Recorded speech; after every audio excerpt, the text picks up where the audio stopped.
தோள்பட்டை அடிக்கடி விலகுது அப்படின்னு சொல்லுவாங்க. ஒரு 4 வருஷம் 5 வருஷத்துக்கு முன்னாடி ஒரு விளையாண்டுட்டு இருக்கும்போது, இல்லை ஏதாவது ஒரு ஷர்ட் ஏதாவது கிரிக்கெட் விளாடும்போது, இல்லை ஷர்ட் ஏதாவது தூக்கும்போதோ என்ன ஆகும் அப்படின்னா, வேலை பார்த்துட்டு இருக்கும்போதோ தோள்பட்டை விலகி போயிருக்கும். அதை என்ன பண்ணுவோம், எங்கேயாவது இடத்துல எடுத்து வச்சுருப்பாங்க.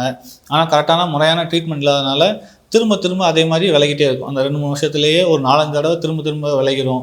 முக்கியமாக இந்த மாதிரி பவுலிங் ஆக்ஷன் பண்ணும்போது, கை இந்த மாதிரி கொண்டு போகும்போது, இல்லை ஷர்ட் ஏதாவது எடுக்க போகிற நேரத்தில் கை திரும்ப விலகிடும். இல்லை தூக்கத்திலேயே கை அப்படி திருப்பி தான் போட்டிருப்பாங்க, பார்த்தோம்னா கை விலகிட்டு திரும்ப கடுமையான வலி இருக்கும். அடுத்து திரும்பவும் கொஞ்ச நேரம் கழிச்சு யாராவது ஒரு ஆள் பார்த்து எடுத்து வைப்பாங்க, திரும்ப உள்ளே போகும்.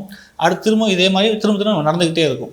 இதுக்கு பேர் வந்து ரெக்கரண்ட் ஷோல்டர் டிஸ்லோகேஷன் சொல்லுவாங்க. அடிக்கடி அந்த மாதிரி தோள்பட்டை எலும்பு விலகிட்டே போகிற நேரத்தில் என்ன ஆகும் அப்படின்னா, நமக்கு அந்த இடத்துல உள்ள எலும்புகள் வந்து அளவுகள் வந்து குறைஞ்சிட்டே போகும். எலும்பு வந்து ஒரு ப்ராப்பரான ஒரு அளவு இருந்தால் மட்டும்தான் அந்த எலும்பு அதே இடத்துல தக்க வைக்க முடியும். அந்த எலும்போட அளவு குறையும் போது, இல்லை அந்த ஜவ்வோட உறுதித்தன்மை அதோட ரொம்ப லேஸ் ஆகிடுச்சு, ரொம்ப லூஸ் ஆகிடுச்சு, அந்த மாதிரி இடத்துல என்ன ஆகும் அப்படின்னா, அதால் அந்த எலும்பு பிடிச்சி வைக்க முடியாது அந்த இடத்துல. அதனால தான் ஈஸியாக அந்த மாதிரி இடத்துல விலகிட்டே ஆகும். இதனால் என்ன ஆகும் அப்படின்னா, நமக்கு ரொம்ப சீக்கிரமாகவே தேய்மானம் வந்துடும். நம்ம கொஞ்சம் வயசுல ஒரு 40-45 வயசு வரும்போதே நமக்கு நல்லா தேய்மானம் வந்துடும். அந்த மாதிரி நேரத்தில் நமக்கு வேறு ஆப்ஷனே கிடையாது. நம்ம வந்து மூட்டு மாற்று அறுவையை தோள்பட்டைக்கு நம்ம பண்ண தான் செய்யணும்.